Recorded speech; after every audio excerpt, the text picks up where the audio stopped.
klarifikasi silakan nanti di-interrupt ya, nyalakan speakernya, sampaikan pertanyaan Pak, gitu ya. Sehingga kelasnya bisa aktif dan hidup nanti, sehingga biasanya kalau pertanyaan-pertanyaan itu membantu kawan-kawan lainnya untuk lebih pemahaman. Ya, selain untuk yang bertanya sendiri, saya yakin pasti akan lebih paham, gitu ya. Oke, ada pertanyaan dari kelas pertama dulu waktu introduction. Sebelum saya lanjut ke materi hari ini disebut modul 1. Ya, kemarin modul introduction. Silahkan kalau ada pertanyaan. Kalau nggak ada, saya mulai. Oke, materi biasanya saya kirim 1 hari sebelumnya ya. Kalian boleh cek materinya dan baca semua dari ujung ke ujung, dari slide nomor 1 sampai terakhir. Dan siapkan pertanyaan-pertanyaannya. Ya, ada yang kurang paham, pasti waktu kalian baca semuanya kurang paham dari slide nomor 1 sampai terakhir. Ya, buatlah pertanyaan di situ. Ya, sehingga kelasnya bisa aktif. Oke. Clear, Ilham? Tidak ada pertanyaan? Dari saya belum ada, Pak. Oke, ketua kelas mewakili ya. Saya bisa lanjut ya. Baik, kita sekarang belajar mengenai teknologi fiber optiknya. Ya, ini sudah saya tampilkan. Berapa slide kalian akan dapatkan itu berulang-ulang disampaikan. Ya, ini gunanya untuk refresh lagi yang sudah pernah saya sampaikan, atau pengulangan itu biasanya dilakukan untuk kalian lebih mudah mengingatnya, karena muncul lagi sehingga tertanam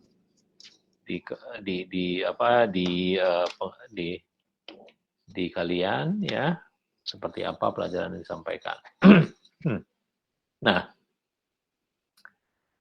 kalau nggak ada pertanyaan tadi ya, saya yang bertanya ke kalian ya, materi yang sebelumnya, fiber optik itu terbuat dari bahan apa? Sederhana sekali pertanyaannya. Silakan jawab.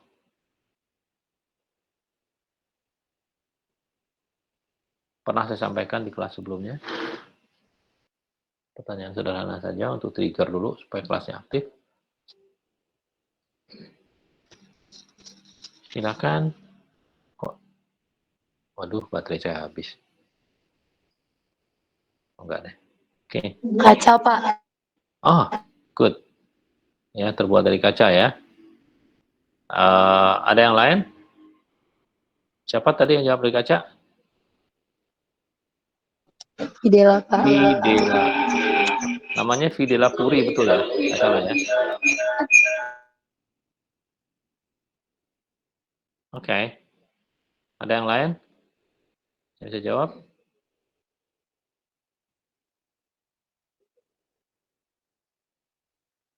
Betul, fiber optik itu dalamnya kaca ya. Sesederhana itu, hanya kaca ditarik gitu ya, sampai kecil sebesar rambut kita, sangat kecil. Teknologi pembuatannya juga nanti di materi ini ada ya. Simpel sekali pembuatannya, ada teknologi yang paling simpel, kaca itu ditarik satu bagiannya ditarik gitu ya, sampai dia kecil sekali, kemudian terus ditarik, dia akan tadinya kaca yang meleleh itu dipanasin meleleh, kemudian tarik ujungnya, kemudian ditarik lagi, dia jadi kayak benang gitu ya. Saking kecilnya dia bisa digulung ya, tapi tidak sesederhana itu, ada sistemnya atau alatnya yang melakukan penarikan sehingga diameternya itu 8 sampai 10 mikron rata semuanya gitu ya. Kenapa harus rata? Karena kabel itu akan disambung-sambung, kalau yang satu besarnya 10, yang satu 20 akan jadi masalah waktu disambung. Karena akan ada celah yang bolong antar sambungan itu. Yang menyebabkan cahaya bisa tembus keluar. Gitu ya. Oke. Bahannya apa? Bahannya di Indonesia banyak ya. Pasir kuarsa, ya, pasir-pasir di pantai itu yang kalau dilelehkan dia jadi kaca ya, pasir kuarsa namanya. Banyak di Indonesia. Ya, kalau kalian pergi ke pantai-pantai, pantainya putih bersih gitu ya, itu pasir kuarsa. Ya. Sayang pabrik fiber optik ini tidak ada di Indonesia. Ya. Adanya di luar negeri. Jadi kabel berupa core seperti ini, ya. Sudah ada kacanya di tengah ini, kemudian ada pembungkus claddingnya di luar, kemudian ada coating pewarna di luar supaya sebagai identifikasi. Itu yang jadi seperti ini itu tidak ada. Biasanya dikirim ke Indonesia core dan claddingnya saja. Diwarnakannya di Indonesia. Ya, ada pabrik di Indonesia, ada sekitar 10 pabrik di Indonesia. Sebagian besar saya sudah kunjungi pabrik itu. Mereka beli core dan cladding ini udah jadi kabel optik gitu ya. Sudah bisa dipakai karena sudah ada core-nya dan pelindung luarnya ini. Ya, pelapis luarnya itu cermin supaya cahaya itu tidak tembus keluar. Jadi kalau dimasukkan cahayanya di sini gitu ya. Kemudian cahaya itu bisa berjalan sepanjang core fiber itu tidak lepas keluar atau tidak menyerap keluar gitu ya. Dia berkeliaran hanya di dalam sini saja sampai ke ujung sebelah sana ya. Ada cerminnya di luar ini, kemudian di luar ini ada lagi lapisan coating itu hanya untuk pewarna saja sebagai identifikasi. Ini core nomor berapa atau core warna apa? Ya, karena kalau saking kecilnya sebesar rambut tadi nggak mungkin kita kasih nomor kabel itu ya, karena kecil sekali. Ya, nggak mungkin ditulis di situ ini core nomor 1, core nomor 2 itu nggak ada. Nggak mungkin lihatnya pakai mikroskop mungkin. Ya. Jadi dikasih warna, jadi mudah orang lihatnya. Ya, oh ini core warna merah, gitu ya. Oh ini core nomor sekian. Oke, sistem komunikasi serat optik merupakan sistem komunikasi yang di dalam pengiriman penerima sinyalnya menggunakan media optik. Ini yang paling utama, ya. Media fiber optik. Ya inilah yang akan kita pelajari. Optiknya saja yang kita pelajari. Tapi nanti kita pelajari juga yang lain-lainnya. Konfigurasi seperti apa, kemudian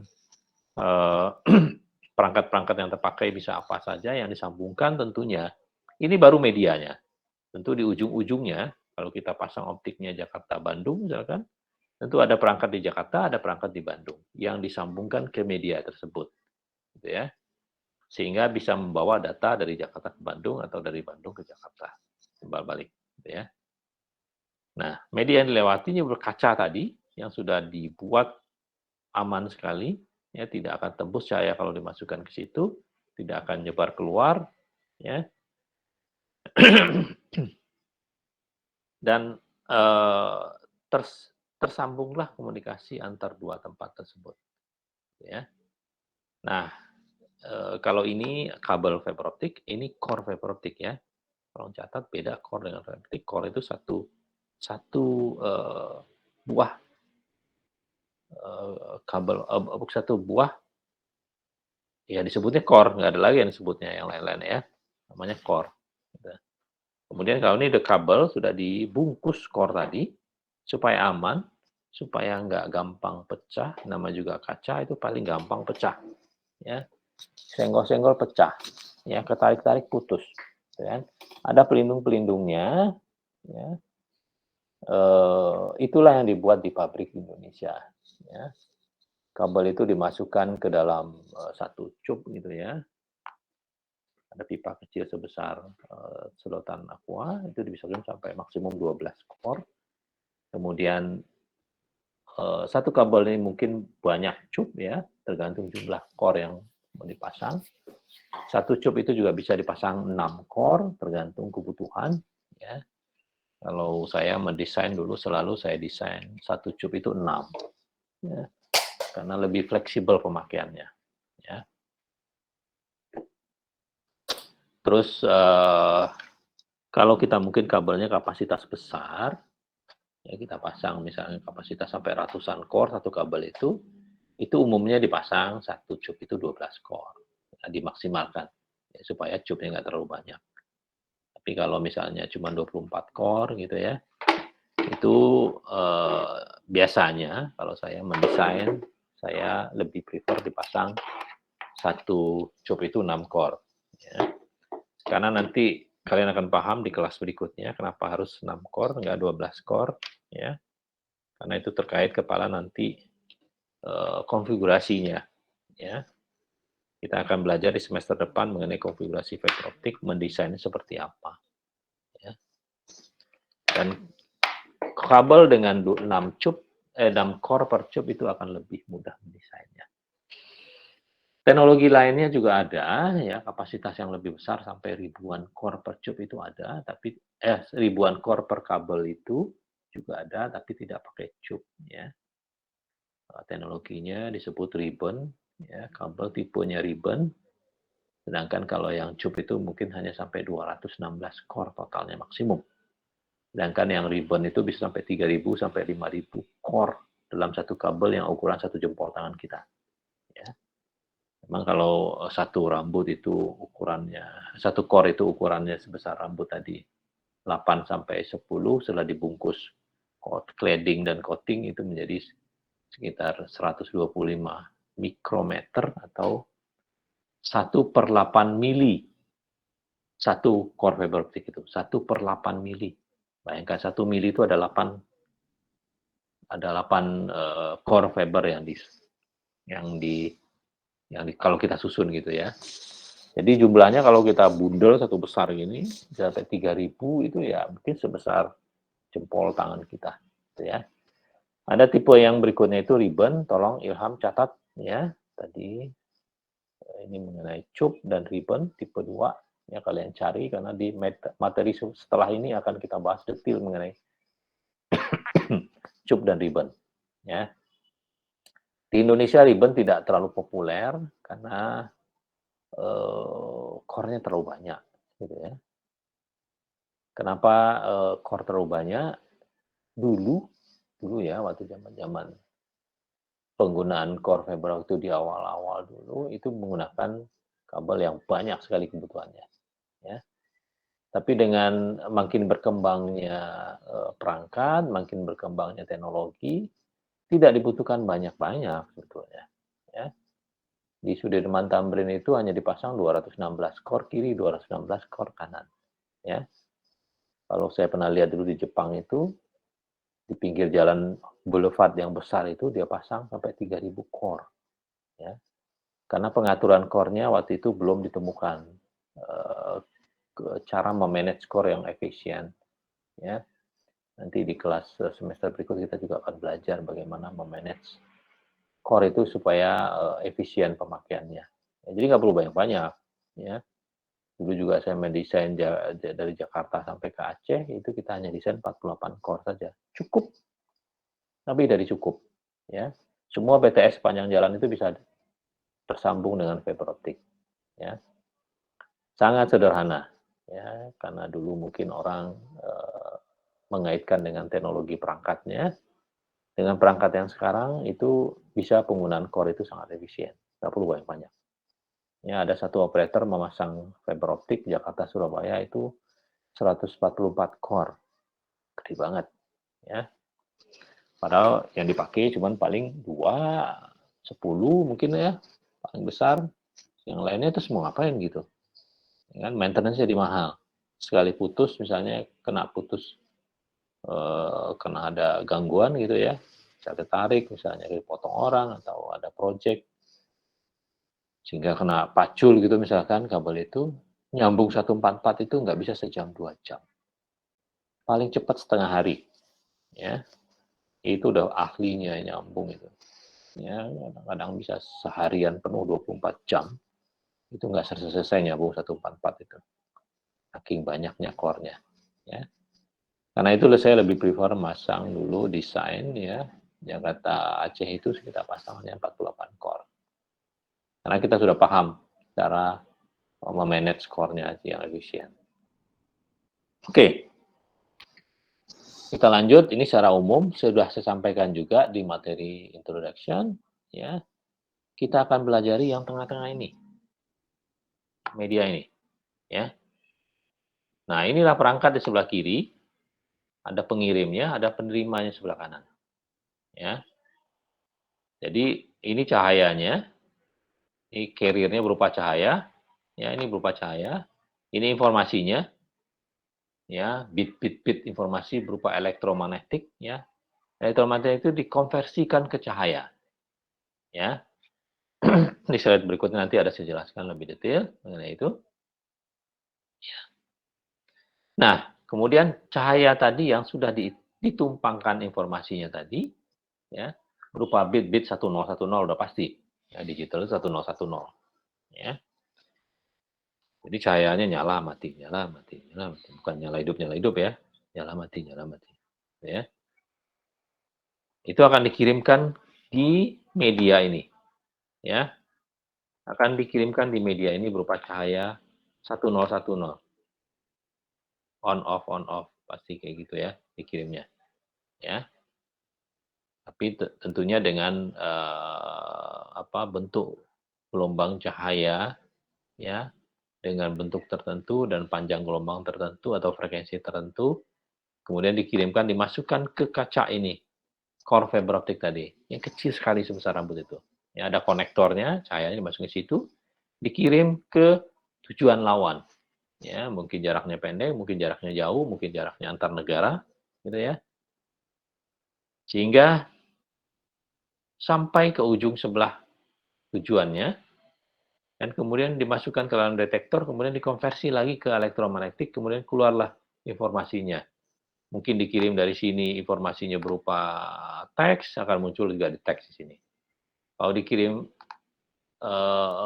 audio di sini, kita ngomong, kita pakai WA call, muncul di sini WA call.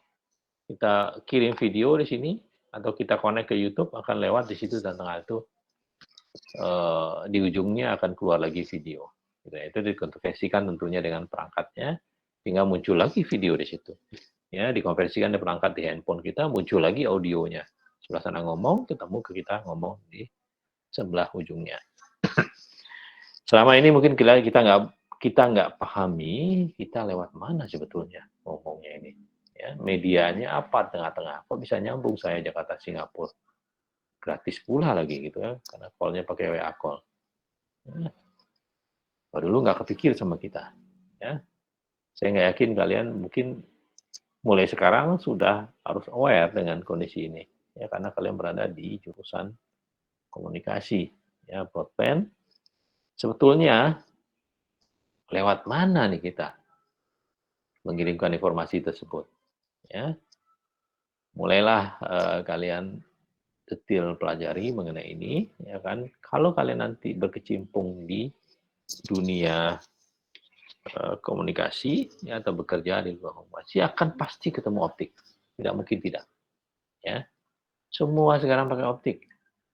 Ya, BTS pakai optik. Ya, nyambung ke BTS itu pakai optik.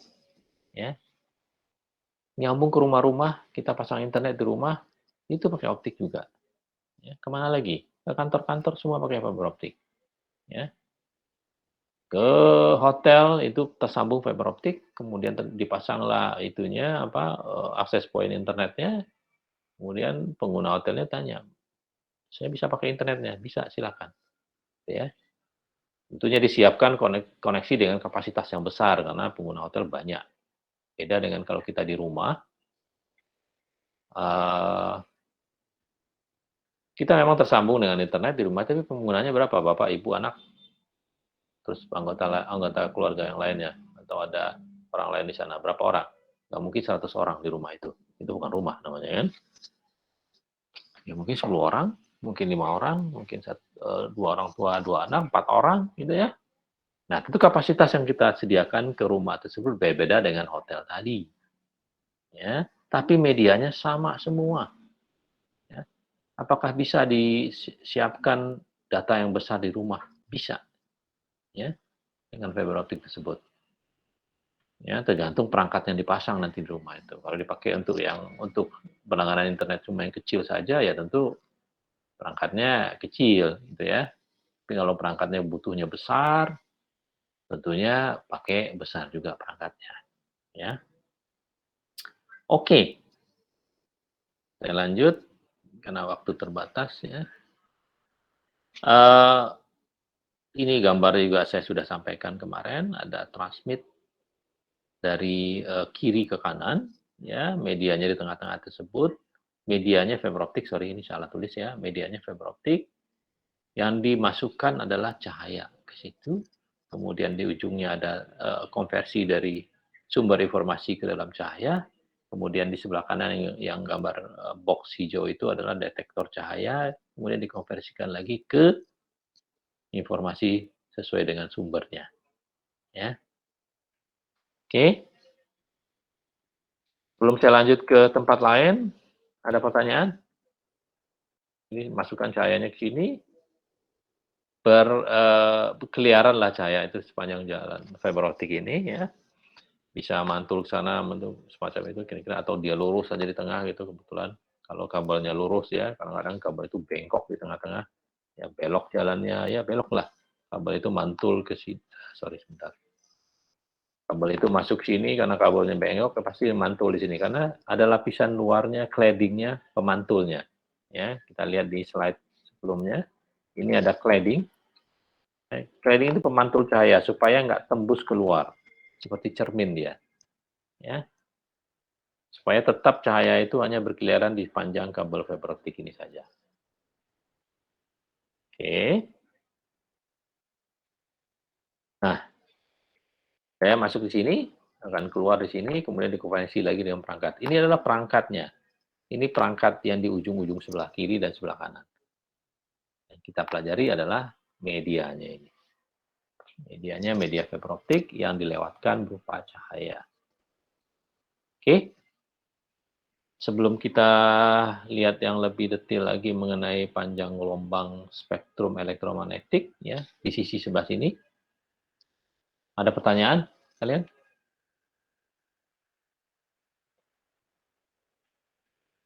Di absen dulu satu-satu.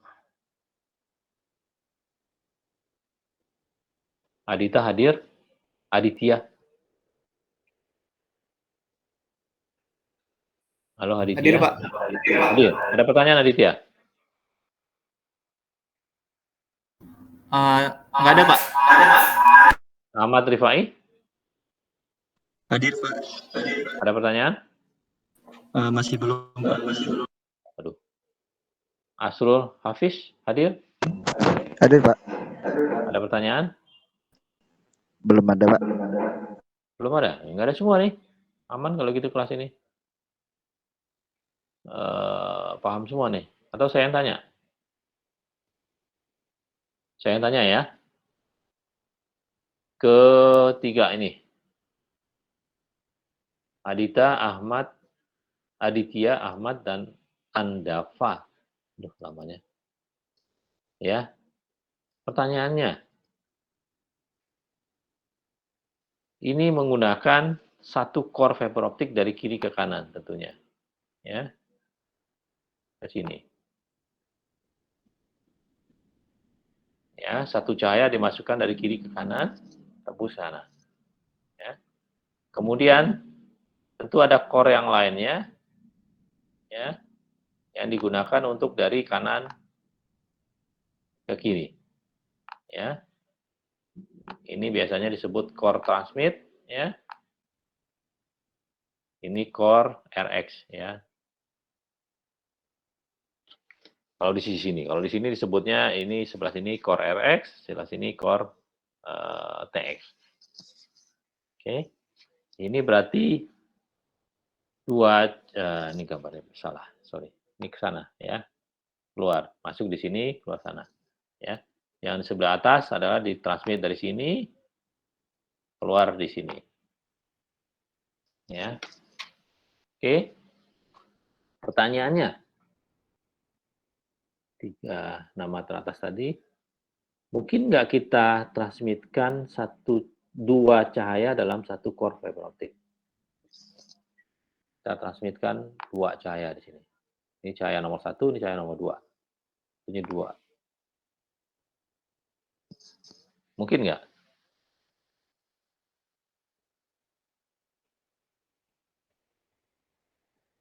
Kalau itu mungkin, berarti dari sisi kiri ke sisi kanan bisa 2 core, pakainya bisa 1 core.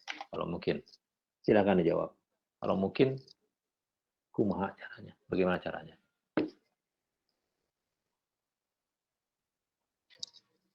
Silakan Aditya, Ahmad, Andafa. Jangan lama-lama, habis waktu kita. Maksudnya itu bolak-balik Pak atau Iya. bagaimana Pak? Core-nya. Bolak-balik atau satu arah, gitu ya. Bisa bolak-balik. Kalau satu core aja kita pakai sini, transmit di sini, keluar di sini kan. Kemudian kita keluarnya di sini, sorry kebalik panahnya. Kalau kita transmit di sini, keluar di sini. Mungkin nggak kayak gitu?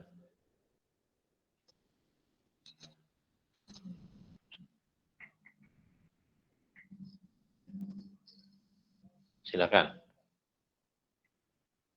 Kalau Ahmad nih panggilnya Ahmad ya.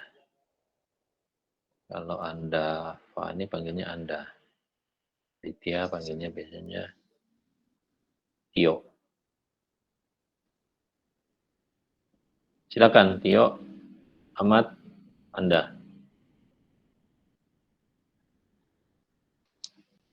Nyerah? Kalau nyerah, Bisa Pak, Hah? Nggak tahu jawabannya? bisa bolak-balik Pak. Bisa. Nah, gimana teorinya? Oke. Jawabannya benar. Tapi teorinya gimana? Ya. Ikan Aditya. Teorinya bagaimana? Sehingga bisa dua cahaya dimasukkan dalam satu media. Apakah cahaya itu berantem nggak di tengah-tengah? Atau nyampur nggak? Atau interference nggak?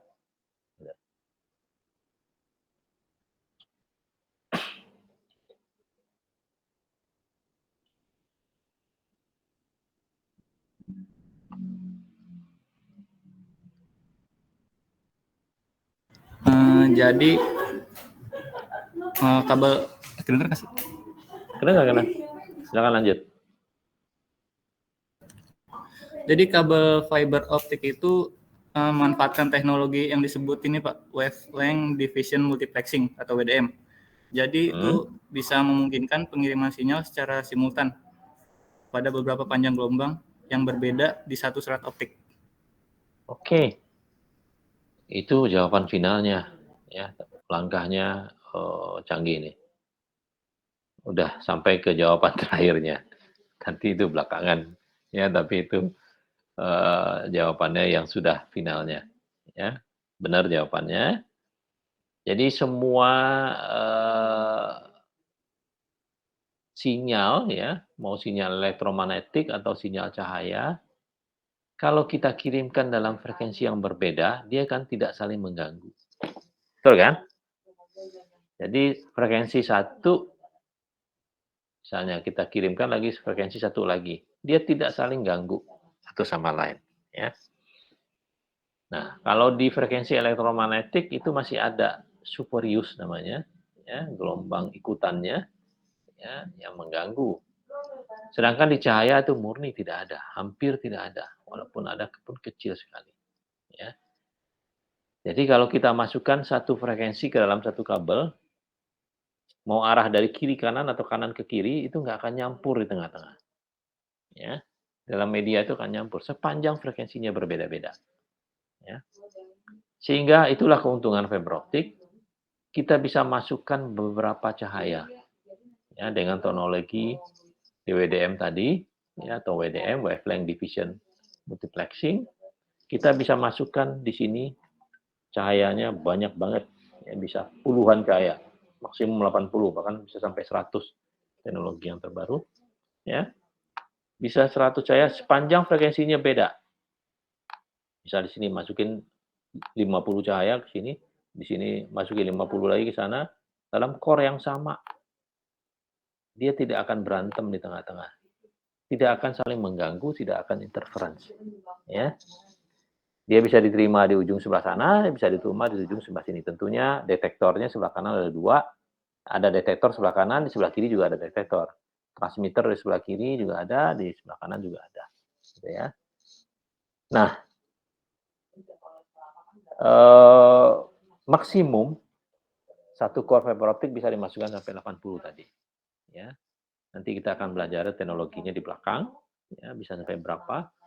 Ya, bisa sampai banyak lah. Ya, itulah keuntungan fiber optik. Satu cahaya itu bisa membawa sekian giga atau sekian tera kali sekian. Ya, sehingga kenapa fiber optik kapasitas sangat besar? Karena dia tidak saling mengganggu antar cahaya yang satu dengan cahaya yang lain. Ya. Nah, di kehidupan sehari-hari mungkin kita punya senter gitu ya. Kita punya senter warna satu kuning, satu biru gitu. Senter itu, kemudian kita nyalakan senternya, kita tunjukkan ke satu spot dinding di rumah kita. Ya. Nah, satu titik itu kuning sama biru biasanya jadi berubah jadi coklat kan. Itu hanya mata kita yang merepresentkannya menjadi coklat. Sebetulnya di titik itu ada dua cahaya, biru dan kuning. Ya, karena kemampuan mata kita yang tidak sanggup memisahkannya, kelihatan seperti warna coklat. Sama kalau kita misalnya bikin lukisan gitu, hanya ada 10 warna di dalam kotaknya. Tapi kita bisa ciptakan warna-warna lain dengan mencampur-campurnya. Gitu ya. Nah, sebetulnya dalam campuran itu tetap ada dua warna. Contohnya tadi kuning sama biru tetap ada dua, tapi mata kita merepresentkan karena saking kecilnya partikel warna cahaya itu, kita tidak bisa memisahkannya lagi. Ya, seakan-akan kelihatan coklat, oh coklat warnanya. Sebenarnya kuning tambah biru, gitu ya. Nah di dalam fiber optik juga begitu. Kalau dua frekuensi cahaya yang kita masukkan dalam satu fiber optik, itu tidak saling mengganggu dan akan bisa terdeteksi terpisah sepanjang frekuensinya berbeda dengan jarak frekuensi tertentu yang nggak boleh terlalu dekat juga. Ya. Kalau terlalu jauh tentunya jadi boros. Ya. Ada batasnya, ada gapnya tengah-tengahnya, ya, yang saling tidak mengganggu satu dengan yang lain. Ya. Nah itu teknologi menggunakan DWDM. Good, tadi jawabannya sudah benar. Nah kita lanjut ke spektrum elektromagnetik. Ya. Ini mulai dari awal sekali komunikasi sampai zaman sekarang, ya. Nanti di slide berikutnya ada yang optik juga, ya. Kalau kalian dulu bicara menggunakan telepon, ya, itu seperti saya bicara sekarang, itu bandwidth pencet suara saya itu sangat kecil, hanya 4 kilo saja, itu sudah bagus, ya. Kalau yang high quality itu sampai 16 sampai 20 kilo. Ya. Kalau kalian telepon pakai telepon biasa, bukan WA call ya, itu ada option untuk high quality call, ya, high quality voice call. Ya. Itu seakan-akan kita bisa dengar sampai noise di belakang, ada orang yang buka keran kedengeran gitu ya. Sedangkan kalau telepon biasa itu dipotong pakai band pass filter, yang paling bawah dihilangin, paling atas dihilangin, hanya untuk sekedar mendengarkan vokalnya saja. Ya, itu 4 kilo saja cukup. Ya. Jadi frekuensi 1 sampai 10 kilo. 1 kilo sampai 10 kilo. Ya, karena bandwidth-nya cuma 4 kilo. Ya. Manusia itu bisa mendengar mulai dari 20 kilo sampai 20 Hz sampai 20 kilo. Ya. Itu kemampuan kuping manusia. Ya. Jadi kalau kalian mendengar musik, ya ada drumnya, ada gitarnya, ada biolanya mungkin, ada kencrengannya, ada apa yang mungkin piano atau organ gitu ya, sampai frekuensi tinggi sekali, mulai dari paling bawah paling tinggi. Kalau drum itu paling rendahnya 20 kilo. Ya. Nah, paling tingginya mungkin piano yang sebelah kanannya itu, kalau kita main piano sebelah kanan sekali itu frekuensinya paling tinggi. Kiri yang paling rendah.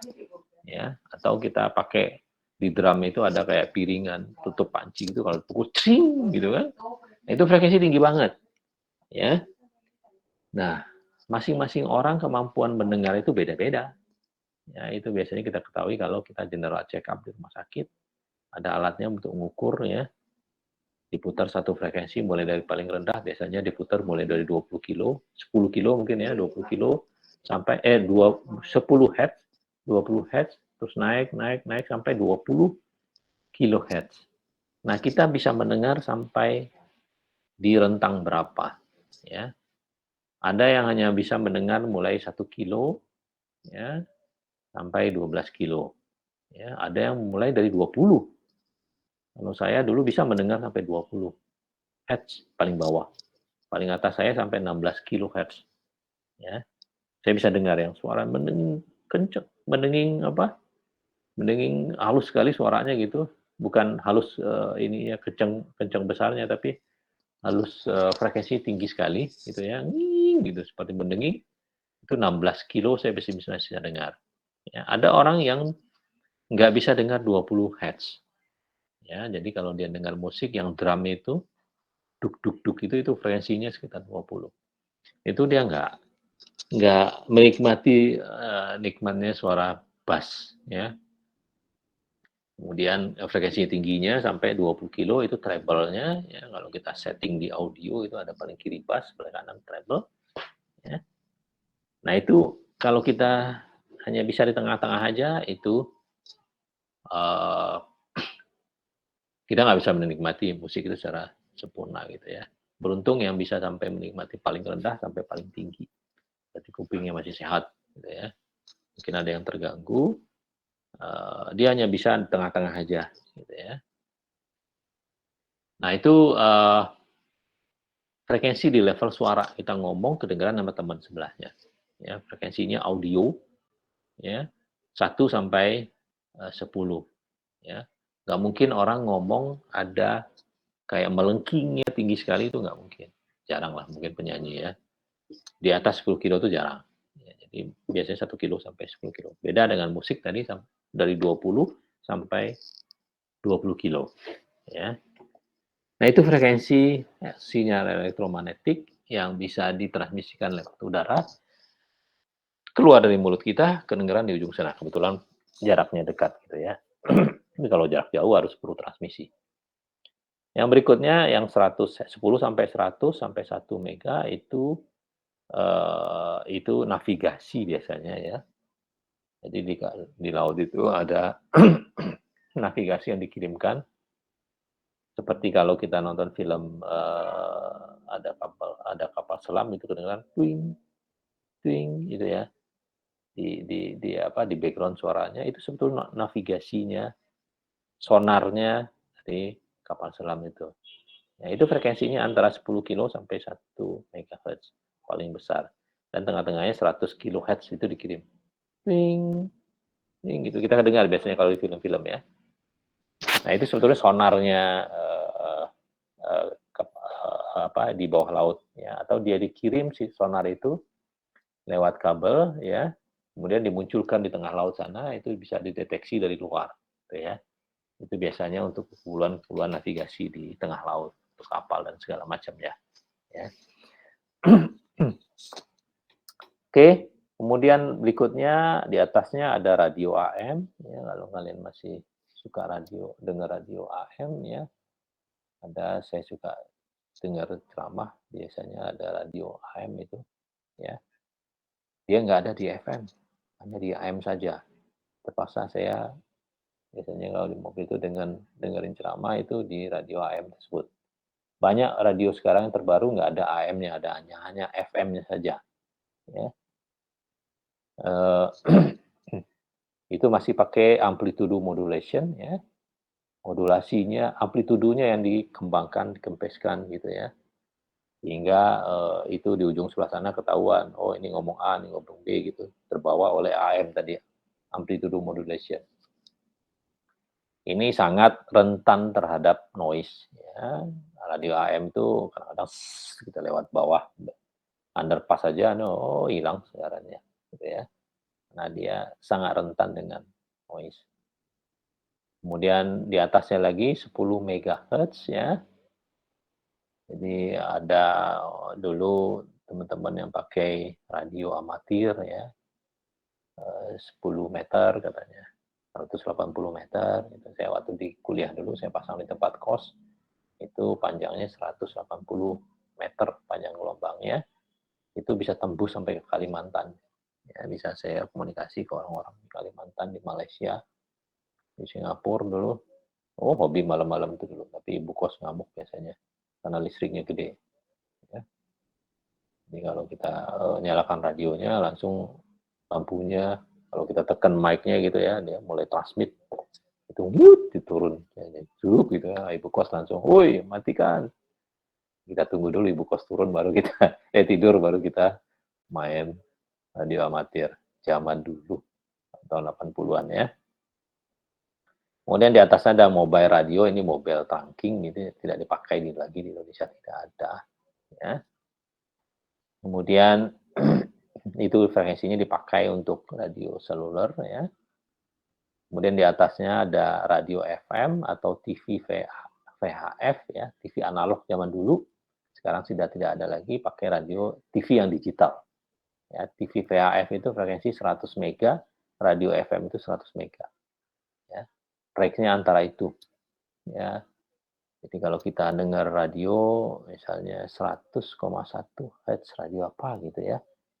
Coba kalian dengar dia reporternya siapa si pemandu acaranya itu bilang kami berada di frekuensi 99,9 Hz gitu ya. Megahertz gitu ya. Mereka sebutnya sekali itu. Ya. Kemudian ada mobile juga di atas, di frekuensi di atas 100 ya. Kemudian untuk aeronautical ya, penerbangan itu pakai frekuensi di atas 100 ya. Kemudian ada TV digital UHF, sekarang sudah pakai digital semua ya. Sudah dipromosikan sama pemerintah. Frekuensi VHF akan dimatikan ya, akan dipakai nanti katanya untuk 5G. Ya, jadi makanya pemerintah begitu gencarnya meminta orang-orang untuk pindah ke TV digital, dan memang gambarnya lebih bagus gitu ya, karena frekuensinya lebih tinggi di atas, jauh di atas ya. Kalau TV VHF dulu masih ada semut-semutnya, gambar-gambarnya goyang-goyang gitu ya. Sekarang kalau yang UHF yang digital itu nggak ada, clear betul frekuensinya ya, gambarnya ya, suaranya juga bagus, gambar juga bagus. Ya, dia hanya dua kemungkinannya kalau digital itu kan, putus atau nyambung, tidak ada noise-nya. Sedangkan VHF itu masih membawa gambar-gambar analog, ya, sehingga sering ada noise-nya. Kemudian paling tinggi di atas 10 sampai 100, tapi jarang ya, itu pakai microwave atau radio antar dua titik atau menggunakan untuk satelit ke atas langit sana. Ya. Satelit itu 3,4 sampai 6, ya 6, sekian giga itu tuh komunikasi satelit. Beda uplinknya 3, downlinknya 6. Itu udah ketentuan internasional. Agak beda kalau satelit karena coveragenya sekali dipasang satelit itu di atas langit itu luas banget ya. Kita punya satelit ada beberapa di Indonesia ini, punya Telkom, punyanya Indosat, punyanya BRI, punyanya operator lain ada juga ya, CSM itu punya satelit juga ya. Hanya beberapa satelit, nggak banyak. Ya, mungkin satu jari aja mungkin, satu tangan jari aja, nggak banyak, nggak nyampe, nggak lebih dari 10 gitu ya. Sedikit banget sekarang satelit, karena fiber optik sudah merambah kemana-mana. Ya, jadi nggak butuh lagi satelit. Paling ke pulau-pulau kecil saja. Ya, yang kemarin saya cerita mungkin ada pulau Bau-Bau di Kendari ya. Pulaunya penduduknya nggak terlalu banyak, ya nggak mungkin fiber optik ditarik ke pulau itu. Ya, mahal banget biayanya. Itu masih pakai satelit. Ya. Mereka masih bisa pakai 3G lewat satelit, tapi kalau 4G nggak bisa. Ya. Karena kapasitas satelit itu terbatas. Ya. Oke. Ada pertanyaan sampai di sini?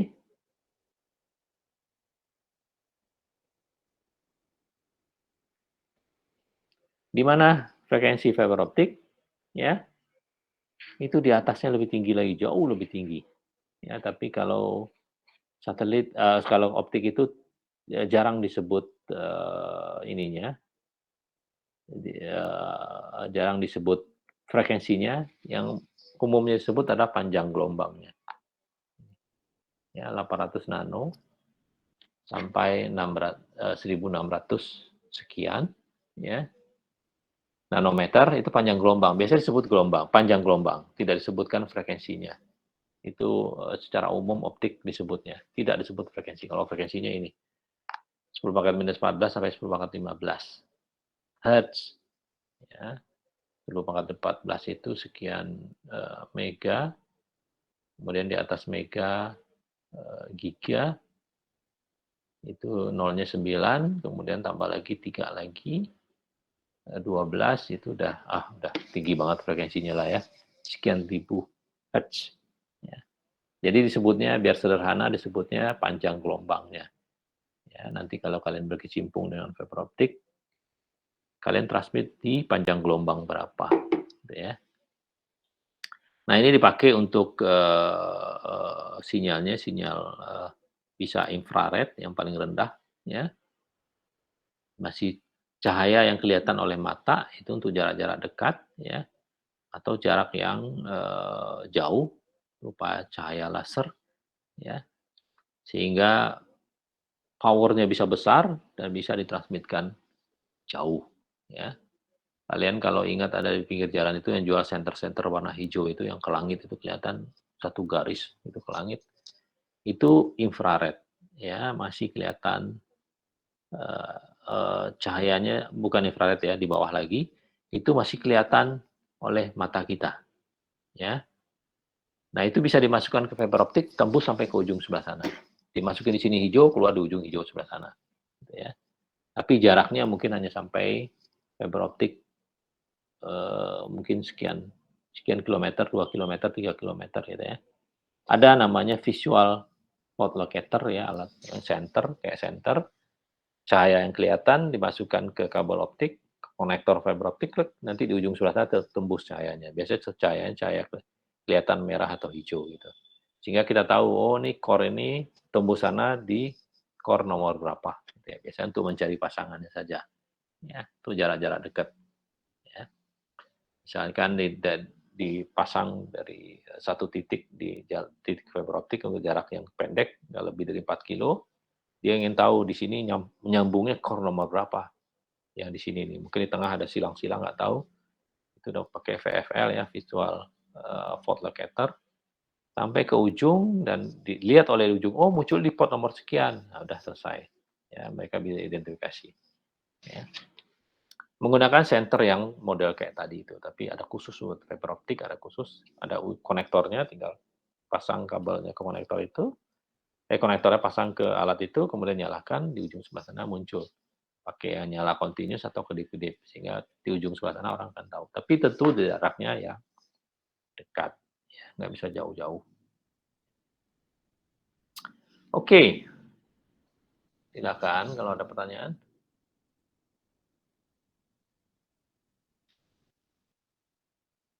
Ini pada ngantuk semua atau gimana? Asrul, ada pertanyaan? Hadir Asrul? Hadir, Pak. Silakan Asrul kalau ada pertanyaan. Belum ada, Pak. Azahra Putri. Hadir, Pak. Desi Fitriana, hadir. Hadir, Pak. Oke, ada pertanyaan? Sampai slide tadi.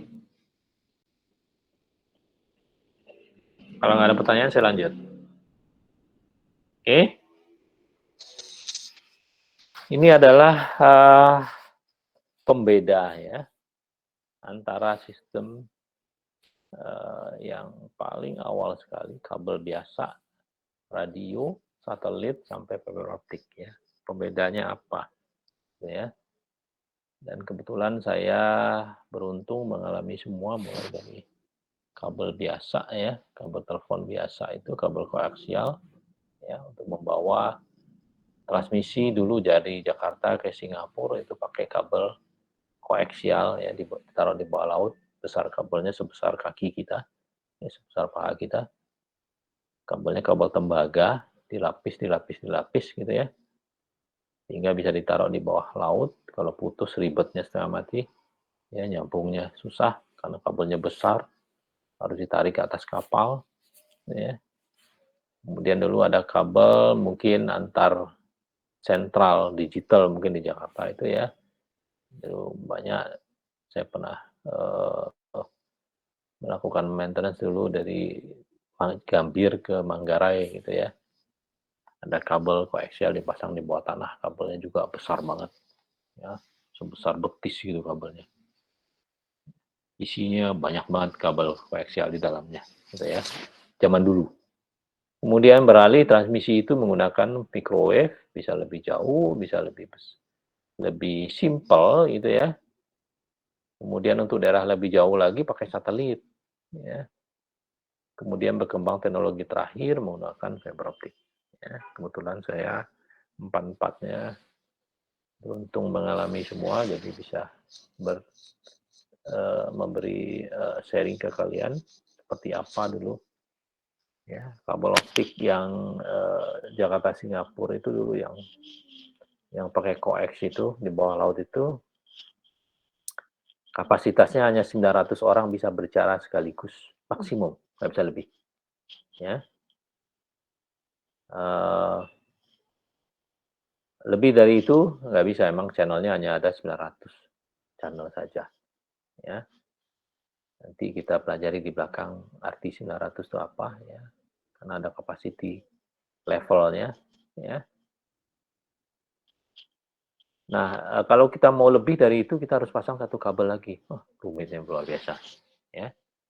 Masangnya itu sangat-sangat mahal. Ya, itu pakai pinjaman bank, pinjaman luar negeri dulu ya untuk memasang kabel dari Jakarta Singapura itu sangat mahal biayanya. Wah, entah berapa duit dulu ya zaman itu. Nah, kita belah satu-satu mulai dari coax, microwave, satelit, dan fiber optik ya. Secara sistemnya nomor satu itu tentunya sangat simpel dan lurus-lurus aja gitu ya. Koneksi dari kota A ke kota B, dari titik A ke titik B, kita sambung dengan kabel koaksial, kemudian disambung ke perangkat. Udah, itu aja. Ya. Nggak ada sambung-sambung di tengah, itu nggak ada. Ya. Kita misalnya nyambung dari Jakarta ke Depok, 30 km, digelar kabel koax di bawah tanah, misalkan kayak gitu ya. Kemudian pasang perangkatnya satu di atas, satu di Depok. Udah, simpel begitu aja. Ya. Sedangkan kalau microwave itu perlu engineering.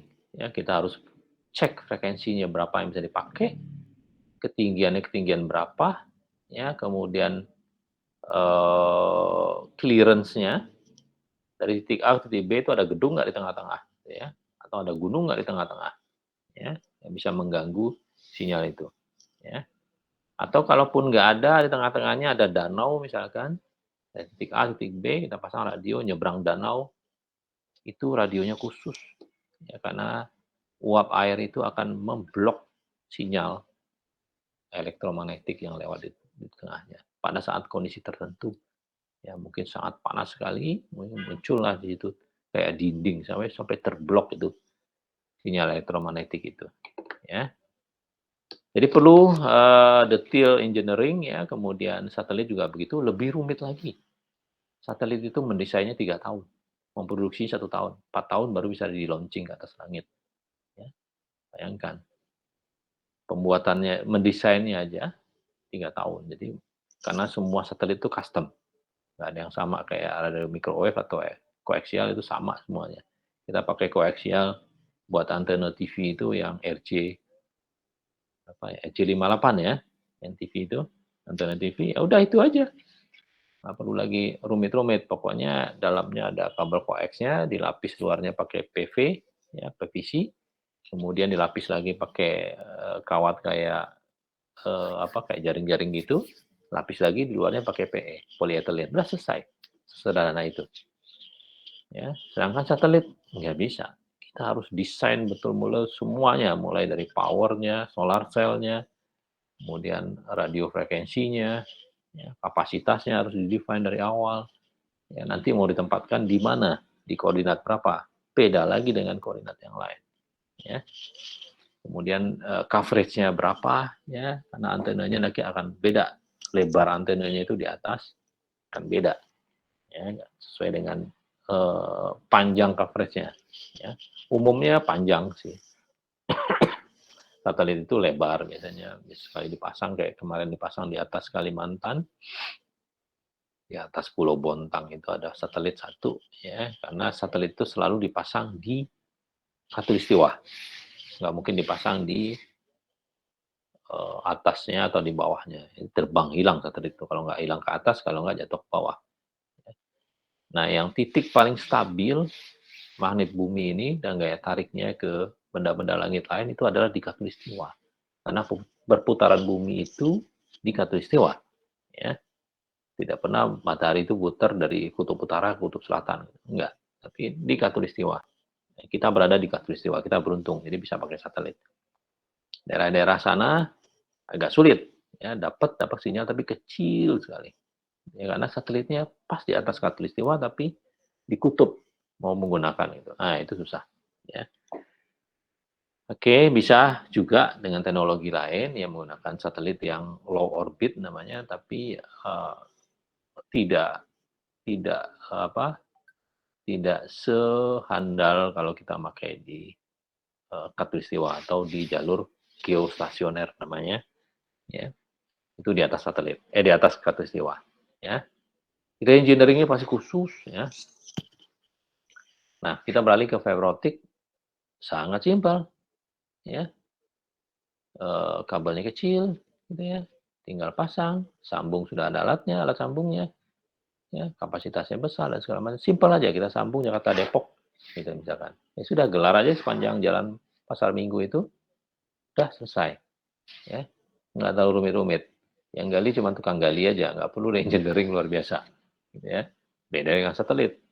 Selalu membuat satelit itu, kita di training dulu mendesainnya. Karena kita harus tahu, ngerti requirement yang dibutuhkan oleh kita.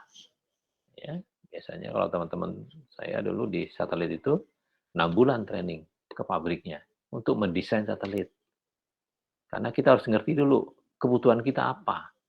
Kalau kita nggak tahu kebutuhan kita, tentunya kita nggak ngerti. Kita mau beli satelit tipe A, tipe B, tipe C dengan konfigurasi ini. Kalau kita nggak ngerti sendiri juga, kita nggak bisa membuat requirement-nya apa, kebutuhan kita apa. Training requirement-nya aja 6 bulan. Kemudian bikin satelitnya 3 tahun. Ya. Kemudian launching sebentar, sehari juga nyampe ke tempatnya di 36.000 di atas langit itu. Ya.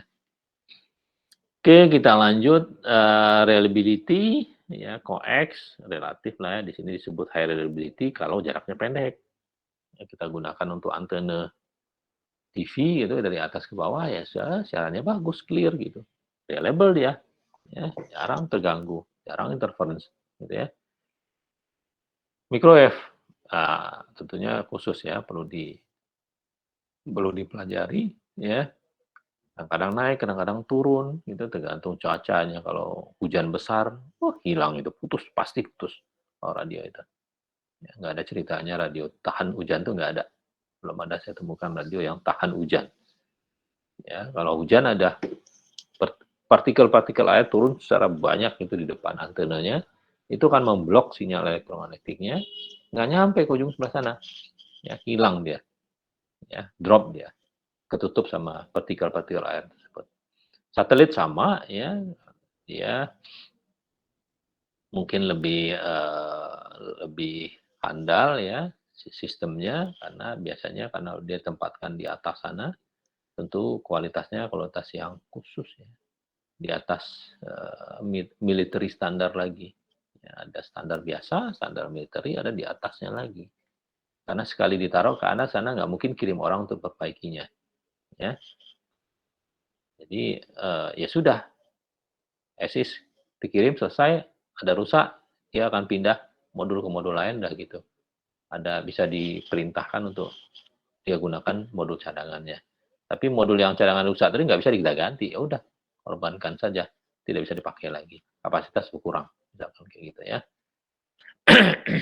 Optik most reliable, ya, sangat reliable, ya, nggak ada ceritanya dia kena hujan, kena panas gitu ya, atau interference, paling dipacul orang, gitu kan?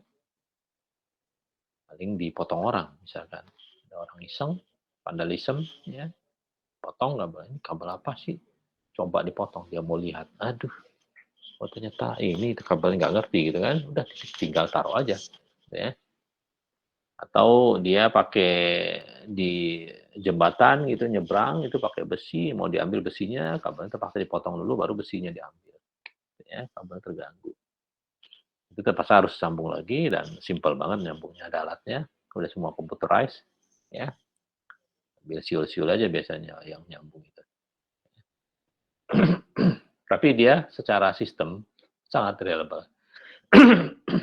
Tidak mudah terganggu oleh frekuensi lain, ya, tidak ada interference dan segala macamnya lah, mulai dari panas, magnet, elektromagnetik, ya, cahaya itu tidak terpengaruh terhadap elektromagnetik, ya, kita transmitkan berhadapan antara elektromagnetik dengan cahaya, dia berjalan sendiri-sendiri, tidak saling mengganggu, ya. Magnet juga begitu, kita tempelin magnet di kabel koax, hilang tuh siaran TV-nya, ya. Kabel koax yang ke arah antena, tempel aja magnet kuat di kabel TV itu, hilang tuh cahaya siaran TV-nya. Nah, kalau magnet kuat sekuat apa itu, tempel aja di fiber optik, tidak pengaruh. Cahaya itu tidak akan berbelok atau terganggu oleh magnet. Kemudian capacity, ini coax ini bisa 10.000, ya. Dengan dengan jumlah yang dengan jarak tertentu, ya. Kalau dikonversi ke voice channel itu bisa 10.000 voice channel. Kita punya fiber optik dulu Jakarta Singapura itu hanya bisa 900 orang bicara bersamaan. Ya, itu udah happy banget dulu tuh.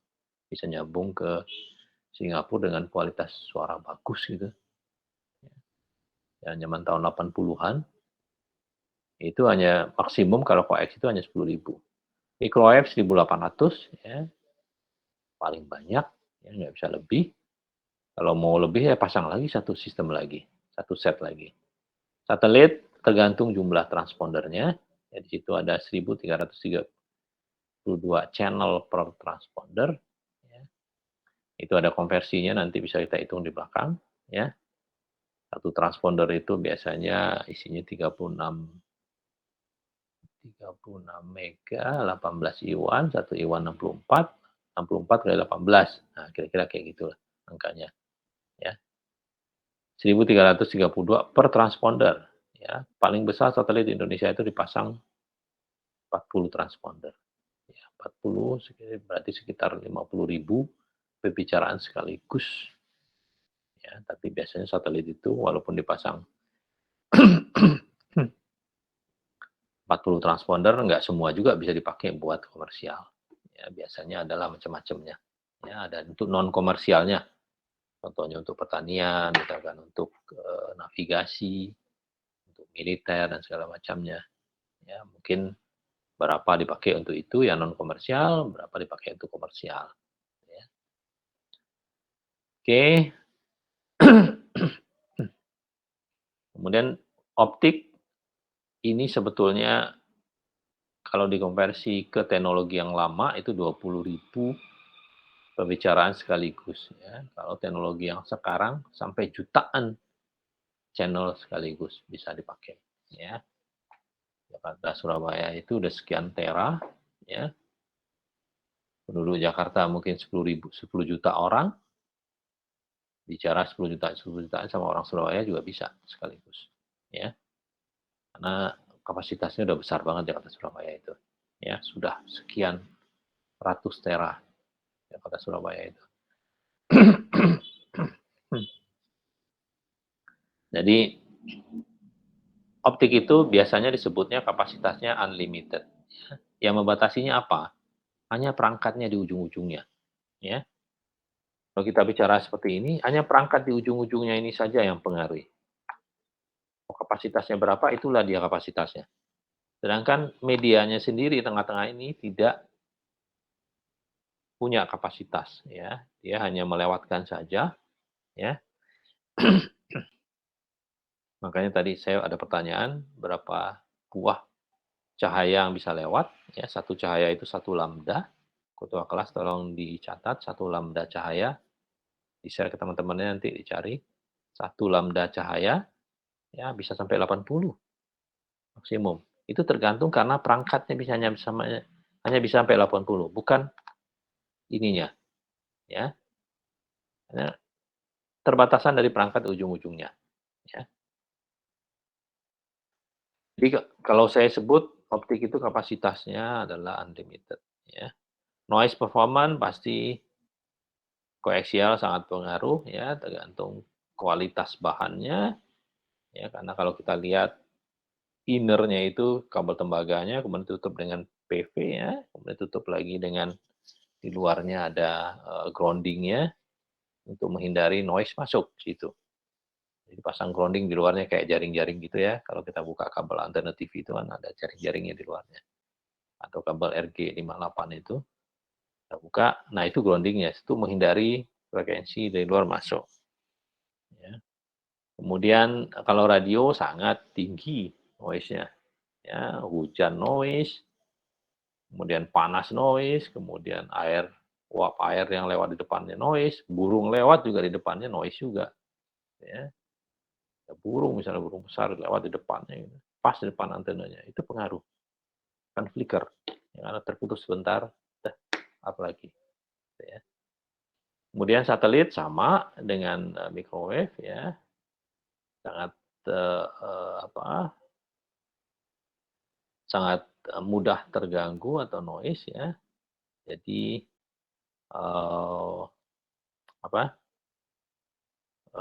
satelit itu sangat tergantung dari jarak bumi satelitnya. Ya, itu dia bergerak-gerak terus. Ya. Normalnya dia ada ketinggian 36.000 km. Tapi kalau dia mundur ke atas lebih jauh, tentunya akan mempengaruhi sinyal yang diterima di bumi. Ya. Atau dia lebih dekat ke bumi, jadi over. Ya. Nah, ini satelit ini bergerak terus. Normalnya dia tetap di situ karena dia mengandalkan gravitasi bumi. Ya. Dia berada di 36.000 itu adalah tempat stabil lokasi satelit. Ya, dia akan tetap berada di situ. Paling dia bergeser ke kiri, ke kanan, itu ada alatnya untuk bergeser lagi. Ada kayak thrusternya, dorong kiri, dorong kanan. Tapi dia tidak terlalu pengaruh. Tapi kalau dia lebih jauh, sinyal di bumi tentunya akan drop. Ya. Pada kondisi tertentu dia akan lebih jauh. Ya. Contohnya pada saat satu garis, bumi, satelit, matahari. Satelit itu akan tertarik oleh gravitasinya matahari. Ya, disebut sun interference namanya istilahnya di komunikasi. Sehingga dia menjauh dari bumi. Pada saat dia menjauh dari bumi ini, karena dalam sekian detik atau menit matahari itu segaris dengan satelit tadi, itu akan satelit itu ketarik keluar. Ya, itu akan noise. Ya. Dan bukan noise lagi, putus pada saat periode sun interference tadi itu bisa ditentukan, bisa diprediksi sekian detik, sekian menit gitu ya. Itu akan putus komunikasi satelit semuanya. Semua satelit putus. Ya. Yang pas garis gitu ya, bumi, satelit matahari, atau bumi, satelit bulan. Ya, kalau pas segaris, itu dia akan ada namanya sun interference. Itu pasti noise. Dengan fiber optic, very satisfied. Ya. No noise. Clear. Ya. Fiber optic itu tidak ada noise sama sekali. Ya. Tidak ada. Dari mana? Cahaya nggak bisa masuk, cahaya di dalam nggak bisa keluar di dalam fiber optic itu.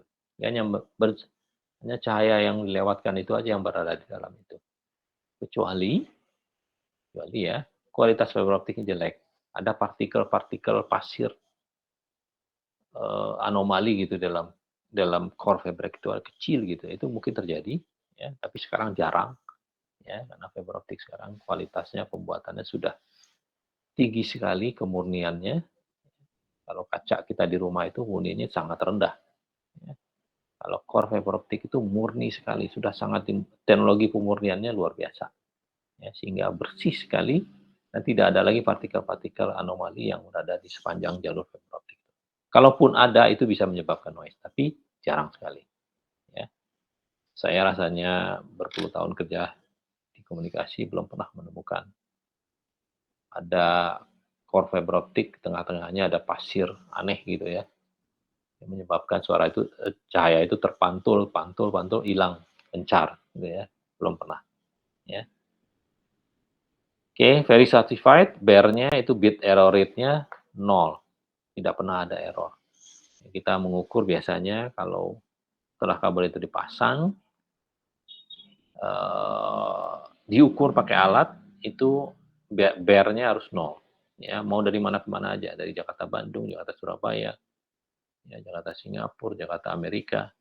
Itu kalau kita ukur bare-nya harus 0. Jadi nggak pernah ada error sepanjang jalur transmisi. Kecuali kalau lagi diukur mati power, itu lain cerita. Dia akan muncul di situ, power off keterangan. Ya, karena di errornya akan ketahuan di perangkat itu. Ini power off, gitu ya. Sedangkan kalau powernya normal semua, ya, stabil, itu diukur biasanya dari pagi sampai sore, dari hari Senin sampai hari Minggu, gitu ya. Biasanya diukur dalam waktu rentang itu. Ya, itu sudah mewakili semua kondisi. Ya, panas, terik, siang, malam, ya. Sudah mewakili semua dan itu harus 0 hasilnya. Kalau di fiber optik nggak boleh ada error sekian, oke lah cincai gitu, nggak ada. Ya, optik itu harus 0 errornya, bare-nya harus 0, bit error rate-nya harus 0, 100% tanpa ada error. Nah, kita bayangkan sekarang dengan menggunakan microwave atau satelit yang noise-nya masih banyak, ya. Mungkin nggak kita dapat kualitas YouTube bagus gitu, agak sulit. Ya, apalagi coax, no way. Ya. Alternatif sekarang cuma menggunakan optik aja. Jadi beruntung kalian dapat materi optik ini, kalian bisa paham nanti karena kalau kalian kerja di komunikasi pasti ketemu optik. Tidak mungkin tidak ketemu optik. Ya, karena semua sistem pakai fiber optik. Ya. Oke, link for Wi-Side station ya ini masalah coverage ya. Kalau satelit itu dia menyebarkan sinyalnya ke bumi itu pasti luas banget. Ya, tergantung antenanya tadi, coverage antenanya berapa. Ya. Di satelit itu ada beberapa jenis antena, ada Q-band, ya, ada yang band lainnya ya, ada Ku-band, ada Q-band, ada banyak band yang lain. Ya itu antenanya sendiri karena beda frekuensi tentu beda diameter antena. Ya. Nah biasanya itu mengcover ke bumi itu bisa sampai luas banget. Kalau di atas Kalimantan itu dulu kita pasang satelit karena di atas Katisua ya, daerah Pontianak itu, atau di daerah Bontang itu, di atas satu, itu bisa mengcover sebelah kanan sampai ke Australia, kiri sampai ke India. Coverage sampai seluas itu. Yang paling optimal tentunya pas di bawahnya, kayak di Indonesia. Ya. Itu sinyalnya paling optimal. Nah, sedangkan fiber optik tentunya pair to pair aja, ujung ke ujung, ya, end to end. Microwave juga begitu, ya. Microwave ada yang multi point to multi point juga, ya. Jadi satu anaknya banyak gitu ya, bisa juga. Kemudian koaksial tentunya point to point juga, sama seperti optik. Ya. Kemudian biaya. Kalau coax costly banget, ya. 1 meter kabel coax itu yang kita beli antena harganya masih bertahan mahal kayak dulu. Ya. Ini bilang 10.000 semeter Pak. Yang bagusan ada nih. 15.000 semeter. Kayak gitu ya. Microwave murah karena dia bisa jarak jauh, ya hitungnya mungkin jarak jauh, kapasitas lebih besar jadi lebih murah. Ya. Satelit saya bilang sih mahal sekali, sangat costly. Mahal banget ya, harganya triliunan. Sekali mau launching satelit itu harganya biayanya sampai triliun. Ya, kemudian waktu launching, tahu-tahu dia menceng, hilang kemana? Udah, wassalam, sekian T hilang, sekian triliun hilang uang itu. Ya. Nggak ada ceritanya lagi dicari ketemu, itu jarang sekali. Ya.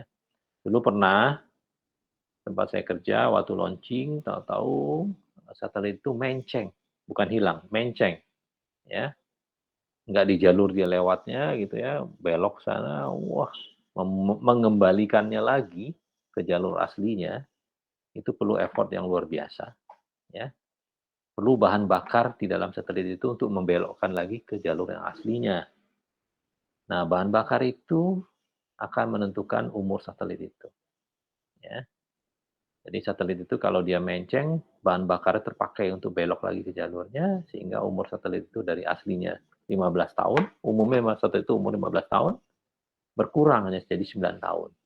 Ya, itu risikonya. Ya. Kita nggak tahu waktu di launching ke atas, ya ada pengaruh cuaca, ada pengaruh bahan bakar, ada pengaruh ini banyak sekali kemungkinannya.